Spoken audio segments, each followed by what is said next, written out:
Hey! This is JJ and Alex. I made a name for myself, I told you I won't be denied. As you wrap up your day, it's time to get your fix of the teams you live for and the sports you love. This is JJ and Alex, presented by G2G Bars on 97.5, the KSL Sports Zone.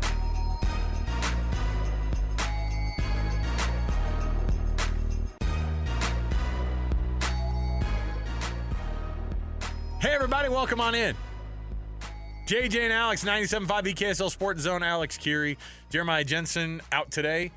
Enter Stevenson, Sylvester. Dun, dun, dun. Oh, Sly. I mean, there's so much stuff for us to. I already told our producer, Alex, I said, call the Pentagon. Iowa scored 3 touchdowns in the first half of their bowl game. The Trans-Perfect Music City Bowl. Trans-Perfect. Well, not the name I'd go with my company these days. Definitely not. But Trans-Perfect Music City Bowl is actually a pretty nice one. Iowa 24, Missouri 21 in the third quarter. Just so I wanted to make sure we got that in because I know people probably tuned in and were like, give me my Trans-Perfect Music City Bowl update first, and then let's get to the real stuff. But this is what we do this time of year, Sly, right? You just like, whatever game is in front of you, you go, what a terrible bowl. I'm going to watch the whole thing. The whole thing. I'm going to watch every dang second of this thing. My wife comes in the room, is like, what are you watching? Aren't you sick of this? Just no. leave me alone. You don't know about Miami, Ohio? In the weren't they in the Snoop Dogg Bowl? Yeah, the Arizona Bowl. Dude, Snoop Dogg with a bowl. We have finally hit the we finally hit peak America with a Snoop Dogg bowl game. Oh. So it's there's a ton to talk about, ton to break down. Sly, how you doing, man? First of all, Merry Christmas, Happy New Year, all of that. Did you guys have a good holiday so far? We're in the middle of it. We're in that weird week where we're in the middle here. Yeah, I still don't know. I'm still like, it's not over yet. But you're also, I mean, you're not my age, luckily. But I know you're happy. Soon as 10 a.m. passes, you're like, yes, finally. I'm telling you, on Christmas Day, it's over. But there's also part of me too that, like, there's no such New Year's. There's no such thing. Right. Okay. Right. I stay up late. Ball drops at 9 o'clock at your house. Okay, so we play the Netflix fake ball drop. They have that, and that's an essential, by the way. This time of year, you got to get onto Netflix. I've never seen a parent so excited to tell that story. I mean, there is. Listen, every because parent that tells it, they guess what I do to my kids. They think we watch the East Coast. Yeah, I have. No, I mean, Netflix just has it on demand. I could show it right now and be like, 3, 2, 1. All right, let's get it all out of our system here. But I have old enough kids, too, that are like, not buying it, not doing it. I'm staying up till 2 a.m. I know my time zones, Dad. I'm not doing it. I'm not doing it. And then I have the other kids who just physically cannot stay up past 11 o'clock anyway. They're going to try their darndest. And so, but we're in the middle of that somewhere. But we're healthy, we're happy, and we hope you are wherever you're found right now as well. Our producer is Alex Napolis today, sitting in for himself. He's doing what we did on Saturday, which was hang out and talk about football. I did the pre- and post-game shows for the BYU bowl game versus Colorado, and I want to issue a massive apology to our listenership. I said BYU was going to lose that game 35-31. Yeah. I thought that it was going to be wow. I don't know. I'm not even BYU fan. I didn't say that. Now, I think JJ basically had the same score but flopped, right? He was like he had a flip-flop. He had BYU winning, but we both felt like Colorado doesn't have a good enough defense, and we don't know what type of offense BYU had. That was the thing that got me nervous was, and by the way, they didn't have a great showing on offense. Oh, the running game was really, really good. Let's get into the full breakdown. We got to jump in officially to the show here. Our program is brought to you by G2G Bars, by the way. All natural ingredients, so no preservatives. Make it the best protein bar. Hey, if you're starting off the year and trying to be good, make that middle of the day meal. I'm telling you, it makes a huge difference. G2G Bar, awesome. Go find it. Associated Foods, Costco, Holiday Oil, Maverick, all in the refrigerated section. All right, let's jump in with a cut and let's just get right to it. We've got tons to talk about. It's time for the biggest story of the day. This is what made the cut with JJ and Alex on 97.5, the KSL Sports Zone. And, of course, this portion of the show brought to you by Trajan Wealth, TRAJAN Wealth, for all your local trusted retirement needs. All right, Sly, let's jump in and let's talk about it. You watched this game. I watched this game, and I know that I'm pretty sure that Chad Ochocinco. No, it's just back to Johnson, right? Although he still calls him Ocho, Shannon Sharp on his podcast. This is one you sent to us today. I want you to hear what these guys said about this BYU game. The Colorado game, all of the people who watched saw the same and listened to the same TV announcing that everybody else did, which was, I didn't know about it in the time, but Alex, you can confirm. I said it was really hard to listen to these guys. And then I without knowing that everybody on Twitter was melting down about it, because even when Shedeur Sanders is throwing 2 picks, they were like, you can't really blame Shedeur for that, can you? How can you not? I was like, oh boy. There was a lot of that going on, and I wasn't the only one. But here was the reaction on Shannon Sharp's podcast when he was chatting with Chad Johnson, Call Me Ochocinco, about this BYU versus Colorado game. For some reason, BYU just looked faster. They look a little bit more dominant at the point of attack. Yes. But something ain't right. I thought the exact same thing. I was like, well, damn, they running circles around you. I was like, they were more physical. I'm like, wait a minute now. Now, if my memory serves me correct, and I'm thinking of the old BYU and not thinking of the new BYU, you know, the culture over there has changed. The players over there have changed, and them boys flying around. man, I thought my TV had glitched. I said, they got them boys in fast. I said, man, ain't no way they moving that fast. Man, that dude hit that cone on that Ocho. That dude hit that cone on the punt return. I was like, what that? Is anybody gonna get close to it? He was moving, boy. He was moving. Man, that was. Here's my thing: what's the old BYU? I think that the implication was a bunch of slow white dudes. Right? I mean, I hear that, but it's slow white dudes. I can't really say that. BYU's been dominating. Like, even last night on KSL Sports, like, they played how many 11-win seasons BYU has had in their career. They've been dominant for. Oh yeah. No, I think that the idea is that I got all the flash at Colorado. You were not like when you get shown up and you have all that talent but you're not doing it. Like, that's wild. It is. And that's, I think, what caught people's attention, because I think anybody else do you think Chad Ochocinco or Shannon Sharp watched any BYU games this year? No.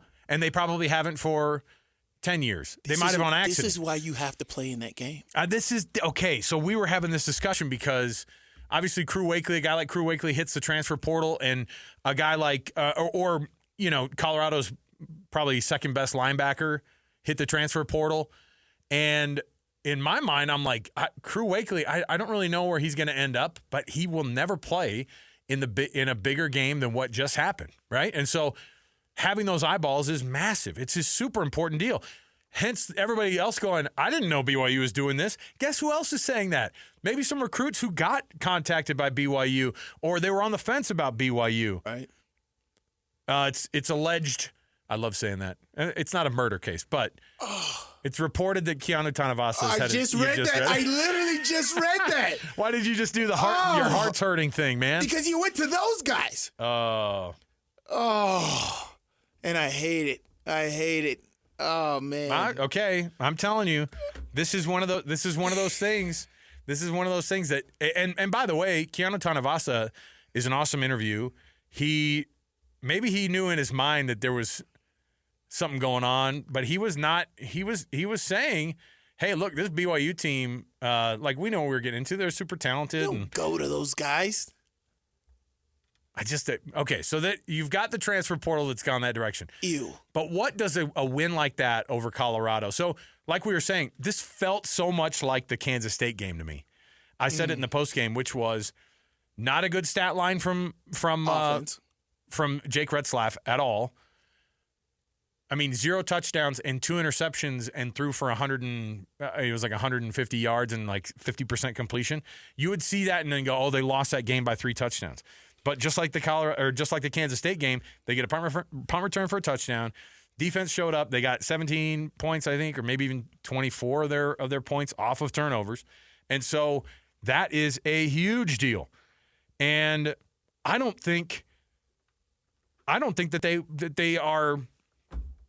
To me, it's just crazy to see that type of a night again. And at this point, you're not faking it.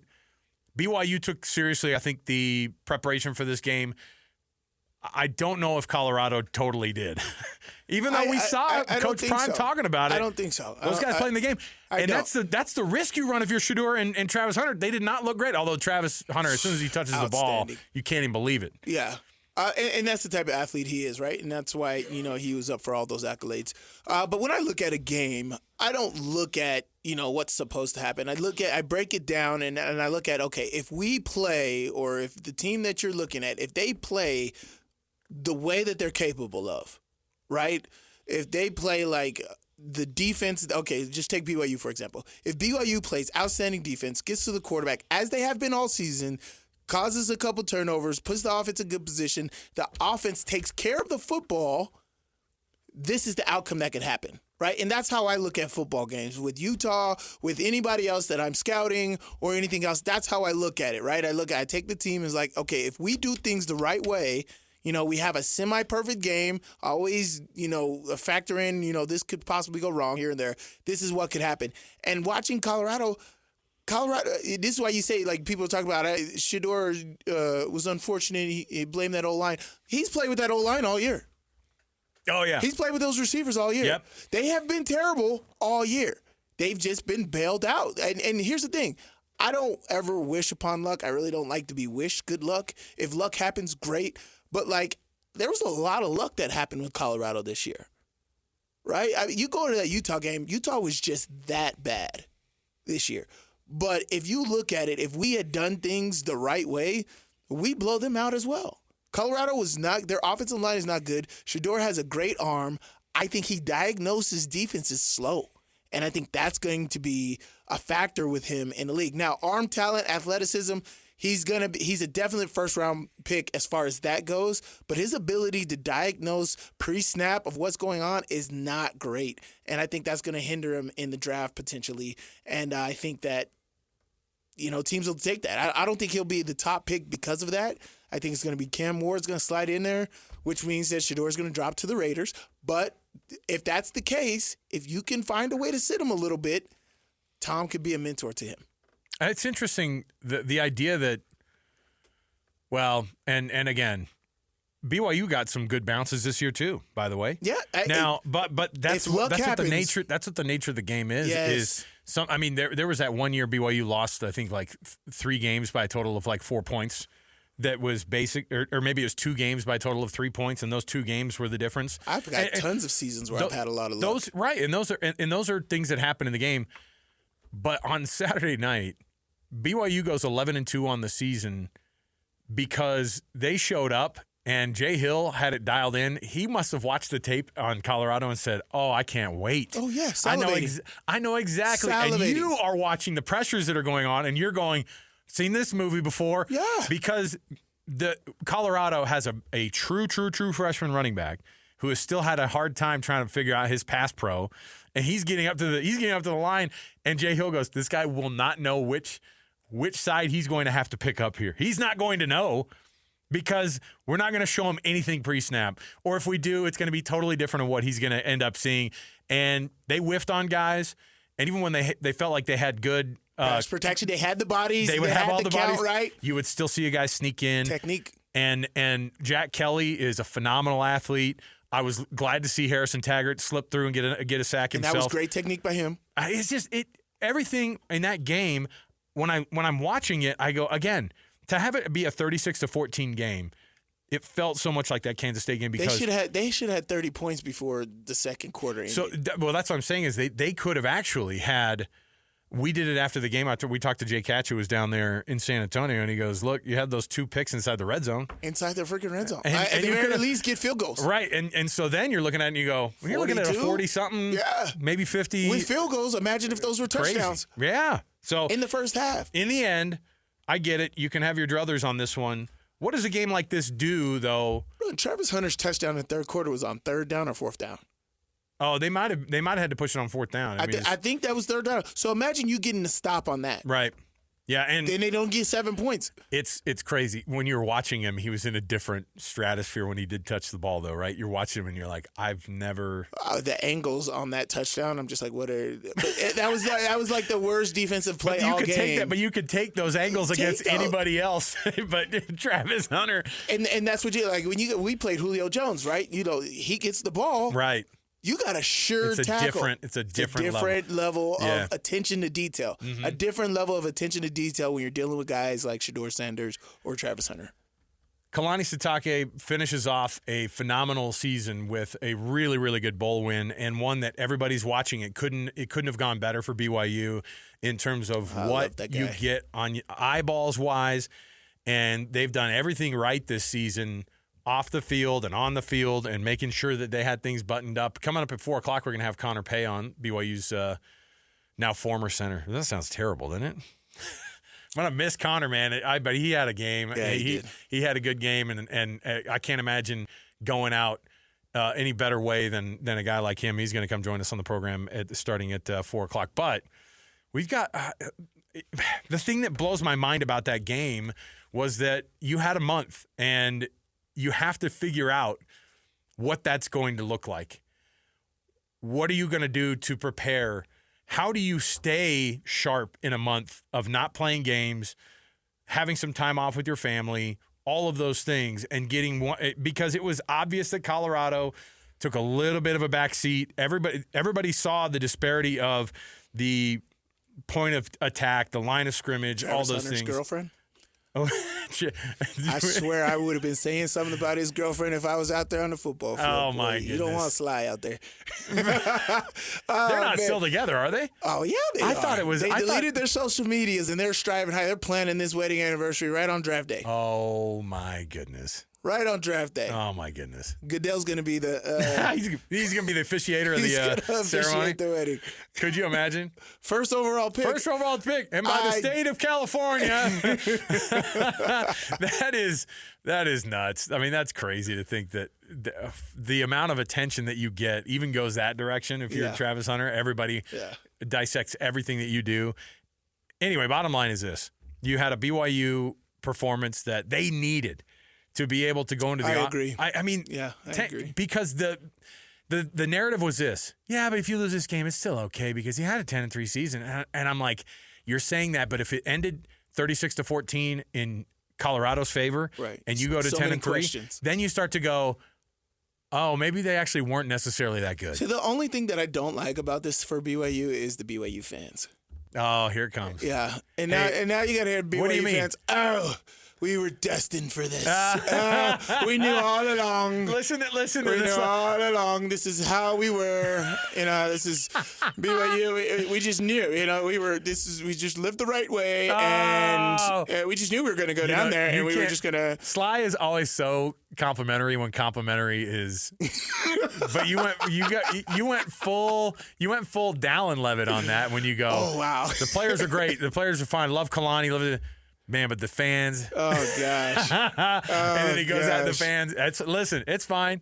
Yeah. And as a BYU alum myself, I will tell you, I've seen it in person, and I am well aware. Every fan base has the group exactly, because I can't sit here and say Utah fans are any better. Well, every fan base has the Delulu uncle who goes, I told you they were going to go. Yes. They were going to win at least 11 games, and that radio show didn't listen to me. A bunch of idiots. They said they'd go 6-6. And I had my Cleo picks in. I don't know. I don't know how these guys are going to go into the offseason and feel. I mean, how do you maintain this? How do you keep this? Because there's a lot of names that are going to go missing. There's a lot of guys who are coming in from the transfer portal. Mm-hmm. You're making a name for yourself outside of just the Big 12 and outside of just those late ESPN games that you've been playing. And now you do it in front of everybody with the team, against the team that no one wanted you to do to them what you did, because they wanted to talk about the narrative of Travis Hunter and Shedeur Sanders in prime and their final game together and all that. Disrupt all that. And BYU ruined their day. Loved it. BYU ruined ESPN. BYU ruined Dave Pasch on the television broadcast because it was just like, well, I can't talk about these guys because they're getting their butts royally handed to them. It was a wild night, and BYU fans. absolutely get validated for the way that they felt about this team all season long. The other thing you didn't want, too, and this is what I was extremely happy about. If you're a BYU fan, you should be happy about this, is you don't go into the offseason losing 3 of your last 4 games. That's where they would have been. Yeah. That's a crazy thought, too. If you lose 3 out of your last 4 games, even though you go 10-3, people are going to talk about that 3 going into next year and going, yeah, but I don't think the offense has it. You should feel phenomenal because there is some stuff that can get fixed with Jake Retzlaff's game in the offseason that A-Rod's going to go to the lab on. And I think that you're going to see I don't know. At one point during the broadcast, they were like, BYU feels like he could be a top 5 quarterback in the country. And I was like, I think we were having this discussion. I don't know if he's even going to be the top 5 guy in the Big 12 because he's got to make considerable effort to get to that spot because he's not impressing with his numbers. Right. But there are things that he does that I go, oh, that's why they love him. That's why he can run this offense. He understands it. Exactly. Yeah, I think you hit it right on the head. There's tons of guys that are like, oh, Jake Retzlaff, he just doesn't have it. And I'm just like, and my thing is, I think the stuff that he's missing can be corrected, but it takes work, right? And honestly, this type of offense, you keep the defense intact with Jay Hill, players coming in. You got Keanu Tanavasa. I can't believe they got him. You got guys coming in like that to improve the team. You're getting more and more. This is going to be an awesome team. You're going to have all the weapons around you, but I think it's all going to be centered around, can Retzlaff make the right adjustments this offseason, humble himself, and go learn? I would do any NIL money you've gotten this year, take that to go to Peyton Manning camp, take that to go to any school, find some old BYU quarterback like Steve Young or somebody. If Kalani and them could invest in somebody to come in and mentor Retzlaff for this offseason, tell him what to pay attention to, tell him what keys and techniques that he can improve on in this offseason. I think he has the potential to be a top 5 guy. But like, it's the inconsistency at quarterback position, and that's why that's the hardest position on the football field. You just can't have if you're Jake Retzlaff. Let's take our first break. I'm sorry. I knew I was going to do this, Alex, so don't get mad about it. I've got all that sound from Cam Scadaboo and Sam Levitt at their press conferences. There is always tomorrow, but I do want to point out that Cam Scadaboo and Sam Levitt are getting absolutely roasted by the Texas Longhorn faithful for their bulletin board comments. This is a team that doesn't care at this point, though. Like they've gotten bulletin board. Dillingham cares. He does not. Neither does Scadaboo. Neither does Sam Levitt. So it's pretty interesting. But we'll be able to hear some of that hopefully in the next either today or tomorrow. All right. We're going to take a break. Cole Bagley, our Utah Hockey Club insider for KSL Sports, is going to jump on with us and give us a little bit of a glimpse into what's going on. It's a 3-game losing streak right now that they're in the middle of, and they're going to Seattle to take on the Kraken to start off a long roadie that's going to be kind of tough for them. So we'll talk with Cole next. We've got more to go around the corner, so stay with us. 97.5 EKSL Sports Zone. Ladies and gentlemen, The biggest name. You're locked into JJ and Alex, with the insight and analysis on the teams you can't live without. Presented by G2G Bars. This is 97.5, the KSL Sports Zone. With complete coverage of the Utah Hockey Club, this is Cole Bagley of KSLSports.com on 97.5, the KSL Sports Zone.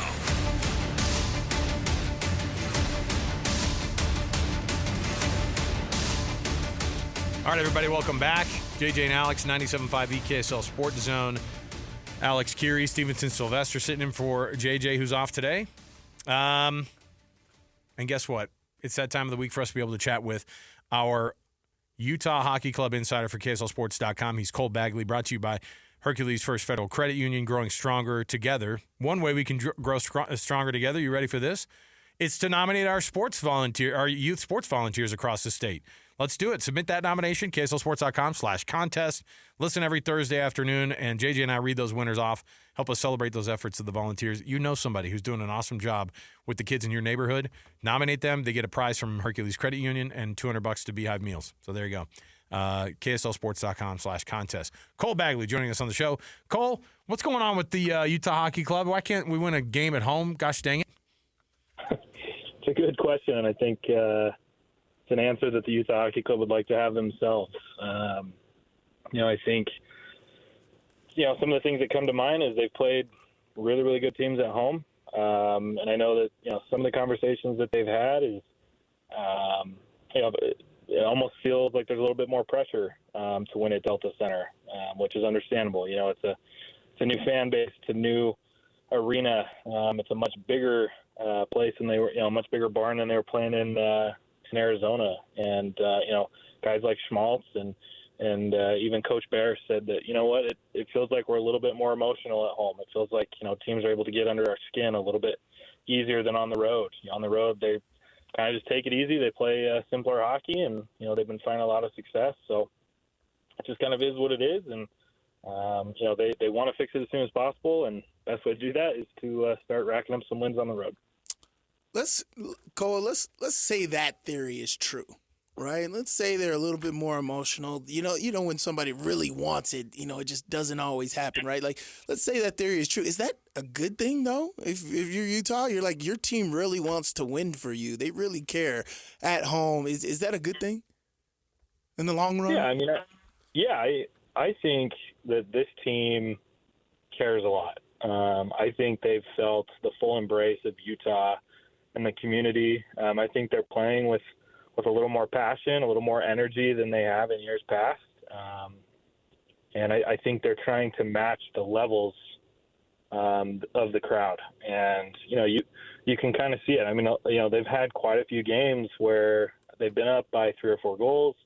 They've kind of just sat back on their heels. Teams have gotten back into it and surprised them, and it's been hard to get back into that game, and they've lost a couple of those. So, yeah, I think in the long run it's a good thing. This is not something that's going to continue for years and years. Like, they're figuring it out.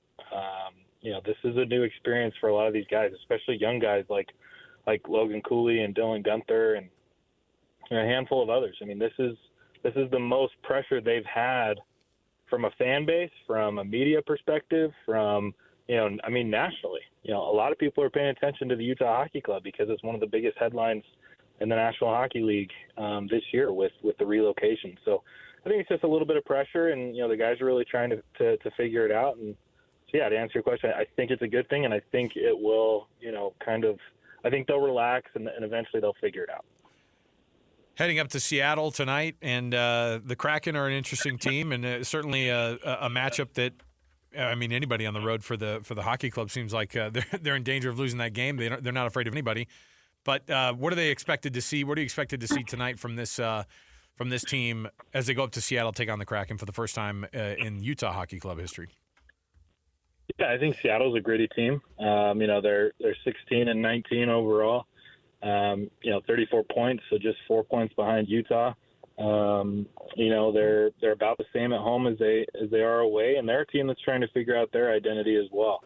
A couple of years ago, I think 2 seasons ago, they made the playoffs for the first time in their history, and kind of shocked the hockey world by beating the reigning Stanley Cup champion Colorado Avalanche. And but then last year kind of fell apart, and they're kind of in an identity crisis a little bit themselves, trying to figure out who they are. But they play tough. They're very good defensively.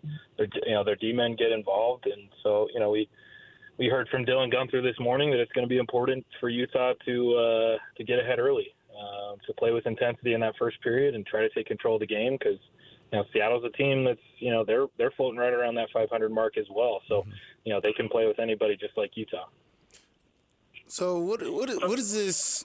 What does this kind of look like for people that's not kind of used to hockey? And I don't feel like this is the same as Sly Utah. just went to his first game, by the way, the other night. I did. I know the score was lopsided. That? The score was lopsided against Colorado. It wasn't. I don't take the 4-1 as we got our butt stopped. Like, we pulled the goalie the last 2 goals and yada yada yada.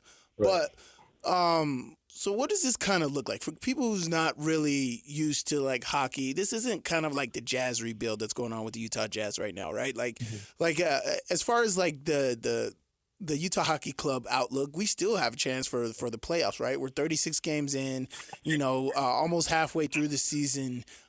This can essentially we can get into another flow and continue on and be a real dominant force here in the Western Conference. What does this kind of look like as far as a hockey's perspective at this point in the season? When is normally something where you really need to pay attention to, or is it after the Winter Classic? Like what point in the season do you really got to look at and assess your team?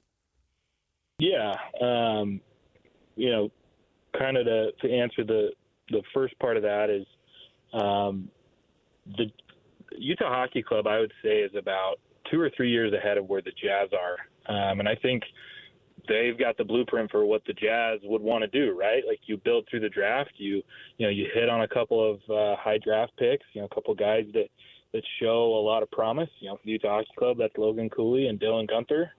They were high draft picks, and they're turning out to be phenomenal players. I think future superstars in this league.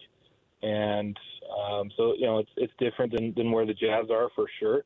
Utah absolutely has a chance to still make the playoffs. I mean, if you look at the Central Division right now, Utah's in that 5th spot, but they're only 5 points behind Dallas, 6 points behind Colorado, and so there's still plenty of opportunity there. And in terms of when the season really kicks up, it's generally you want your team to have their identity by about December and January. And that's when you see a lot of teams start to really make a push. They start to push in that, January, February timeline and, hope that they're in play in March and April and that they can, get on a hot streak and piece together some wins so that they can get, those decisive points. A lot of times, playoff spots are decided by somewhere between 3 to 5 points. The team that's getting in compared to the team that's not. So the identity is really, I think Utah's identity is really starting to come together. Mm-hmm. I think we kind of know who this team is, and it's exciting. They're very much in that playoff race. They do have a chance. I won't be shocked if they make it. I won't be shocked if they don't. But the future is very, very bright for this team. So much youth, so many prospects. I mean, the World Junior Tournament is going on right now, and Utah has the second most prospects in that tournament right now with 5 guys playing for their junior national squads. Nice. That is significant. Yeah. And so, Bill Armstrong and the front office are doing it right. This team, a lot of people are talking about that this team might have the most potential of any young team in the National Hockey League. And I think they might just be a piece or two away, and maybe they have that guy in their prospect pool. We'll see. Cole Bagley joining us, Utah Hockey Club insider, of course, for KSLSports.com. This is a long week for the road, or for the team to be on the road here. They go tonight. They go tomorrow night up to Edmonton. And then they go Calgary, also in Calgary, and then the Stars on Saturday. Those are just to get you to Saturday. That's a long road trip for this team. How do they adjust on the road? Because even this team who likes playing on the road, I mean, that's 4 games in 6 nights. Yeah, it's tough. I was having a conversation with a couple of the guys. I have a newfound respect for what these guys do. I followed the National Hockey League. I followed the NBA, all the pro sports leagues. And I think what you don't realize is, how intense the season is, especially for leagues that are playing 82 games. These guys are not necessarily getting the best sleep. They're leaving on red eyes. They've got a game in Seattle tonight. That game will probably, puck drops at 5 o'clock Pacific. It'll probably be over by about 8:30. They probably won't get to the airport till after 10, and then they're flying straight to Edmonton. They probably don't get into their hotel rooms till about 2, and then they got morning skate, at 10:30 tomorrow. You got to let them have the morning skate off every once in a while. I mean, come on. Every once in a while, but it's tough, right? You got to practice. You got to keep the guys fresh, and give them an opportunity to, prepare for the game that night. And then off to Calgary and Dallas. And luckily they get a 3-day stretch before they start a long homestand. I think they're playing about 7 games at home straight, and then 2 to finish at the end of January. So it's pretty crazy what these guys do, what they put their body through day in and day out, being away from their families for long stretches. It's a grind. But it's interesting, right? Like, they're better on the road than they are at home, so must not be impacting them too much. Cole Bagley, he covers the hockey club for KSLSports.com. You can find his byline there. I just get the notification straight to my phone on these. If you sign up for notifications, you'll get that full write-up from Cole after every one of these games. He has the hat trick loading ready for you. So do what we do. Keep those notifications coming. And, Cole, we appreciate it, man. Thanks for getting us through. And have a happy New Year, man. Yeah, same to you guys. Thanks so much. There you go. Cole Bagley, everybody. Let's take a break. We'll come back. We got our weekend warriors. Yeah, that's a rough one. To Seattle. Calgary. Go to Edmonton the very next night, tomorrow night. Go to Calgary. Go to Dallas. Calgary to Dallas is no. And they get a day in between that. They need that full day to. Is it basketball and hockey, man? I don't. They some long stretches. They do these games. It's freaking nuts. But what's bonkers is this team plays really, really well on the road. 11 of their 16 wins have come on the road. It's nuts. 7-game win streak on the Hey, on man, the road. us lowly fans will still pack Delta Center. I tell you that much. I had a good time. I know it was fun. We're all figuring it out. They shame people if they get up and walk up and down the aisles during action. Like, oh yeah, my wife, because they had the little signs, action in play or puck in play. Right. And my wife's like, "What? Don't put that in my way." She's not moving it She's aside. got a lot of attitude. No, it's like, no, wife, no. you can't give everybody the attitude you give me. All right, just relax. It's a hockey thing. You got to figure it out.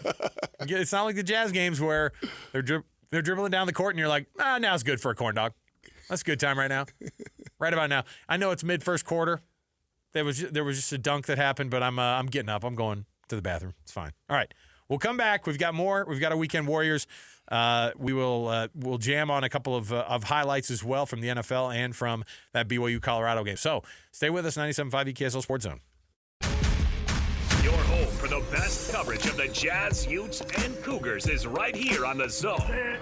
This is JJ and Alex, presented by G2G Bars on 97.5, the KSL Sports Zone. We're watching the well, I don't have to tell you how important the Trans-Perfect Music City Bowl is. It is It's perfect. Iowa and Missouri. Look at this. The worst quarterback sneak ever. What are you doing? By on a 4th and 1 by Iowa's quarterback. Up. It's fine. It's fine. That's ball game. Missouri's going to get the win 27-24.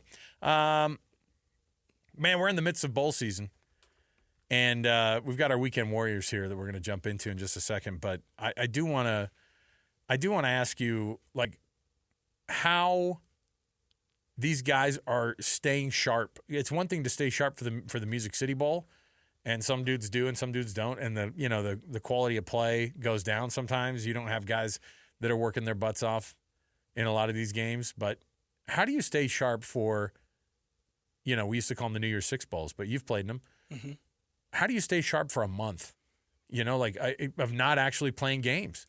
The biggest thing is getting these guys not to overthink it, right? The more you study, I think the more you'll end up messing up. It's like me every time I do public speaking, right? Like if I have a particular speech where I got to read word for word, I mess it up dang near 95% of the time, right? And it's not because, I can't read. No, it's literally you overdo it so much and then you just start thinking so much. So I think the whole thing is to keep it regular as much as possible, keep them loose. Here's the thing is, like, these guys been through an entire season, right? Are you going to implement a whole new playbook that you got to redo? You got to change a whole bunch of stuff? You're not. So it's more of getting these guys relaxed, getting their bodies healthy, keeping them low key and calm and jokingly. Like, I remember getting ready for the Sugar Bowl. We did some film, but it was more of us just like hanging out and just being there. Like we did our walkthroughs and everything, but it wasn't so much of like, let's go over plays, let's study more film. But I mean, like, you got to stay in shape, right? I mean, like, you guys had to condition. Here's the thing. These guys are 21, 22 years old. By the end of the year, they're already I was there. eating McDonald's. Or dollar menu. That's when McDonald's was like. That was when they had the dollar menu. I was in our head trainer's office every morning because right before school we did our 6 a.m. workout, and then me and Eli we went and got McDonald's, spent like $4 and got like pretty good McDonald's, and I just eat it right in front of our athletic trainer, and he would just look at me with disgust. Paul Sylvester, he'd look at me with disgust. He's like, "How can you eat that and run the way you run?" And I'm like, don't worry about it. I got that 21-year-old metabolism. Exactly. And so, Fine. like, I mean, even the Sugar Bowl, down there in New Orleans, that was the best you're part, was the food. Right? And Right. we like Popeyes tastes way different down there than it does up here. You get the beignets. Oof. Oh, All right. yeah. Don't get you all excited. No, I will. Listen, I'm telling you. As far as being in shape, these guys are 20, 21 years old. We do our conditioning, but like at that point, these guys are just like Terminator. Set it and forget it. Yeah, All right. it's nothing. It's more of keeping them calm. Our Weekend Warriors are brought to you by Gillette Heating and Air. Right now, get seasonal maintenance done on that furnace for just $59. Get it going. If it's too cold for you to mess with that thing and to not have it dialed up, so get with the folks at Gillette Heating and Air, GilletteHVAC.com. Weekend Warriors. How about Jaden Daniels for the Washington Commanders? 11 wins on the season for these my guys. guy. And this is what it sounded like. 3rd and goal from the 2. It is Jaden Daniels, end zone. It is caught for the touchdown. Zach Ertz takes Washington into the playoffs. That's pretty cool. That's pretty cool. You're going to the playoffs when your organization, when the Commanders have had to do a literal rebrand, and when they've had to go through the turmoil that they did. It's not often that you have an owner forced out. It's not often that you have to change everything over. But, I mean, kudos to Dan Quinn. And how about Jaden Daniels being this year's C.J. Stroud, man? I mean, he just is so calm, and he goes into these games very confident. And I love what he's doing. Man, he's such a talent, man. Fortunately, us on the West Coast and even Utah fans have been able to watch this guy since high school, right? He was a Utah prospect, before he went to Arizona State. And even playing at Arizona State, we've understood how talented he is. And then his ability to go to LSU and have the year that he had. This guy is he's dynamic. I honestly was just like, this kid is way too skinny to make things happen. But again, if it's just like Devontae Smith, right? For Philadelphia Eagles, right? 171 pounds. That guy is 150. If you can't touch me, what does it matter? All right, and that's the whole day. Honestly, last night, the way he got bent back on one of those, I'm just like, but he got up like he was a freaking Elastigirl. Like, I'm just like, With the Incredibles reference. You don't even have kids. That's extra points. Hey, I need somebody's kids so I can go see these kid movies. Anyway. I love it. But I love it. The guy's awesome. He's great. He's athletic. He's calm. He's comfortable.